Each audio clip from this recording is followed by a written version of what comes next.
hunters, General. They are far too eager to please the humans and continue to hunt down the Reploids. Do you believe they pose a significant threat? Perhaps. You already know the truth, General. Their sole mission has been to destroy any Reploids who fail to do as the humans order. It's in your best interest to stop them now, before they turn on you. You possess enough power to destroy them!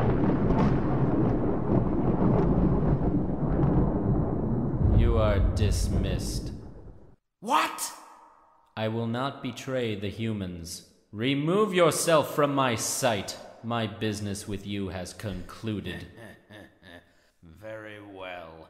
But you will change your mind soon, I assure you.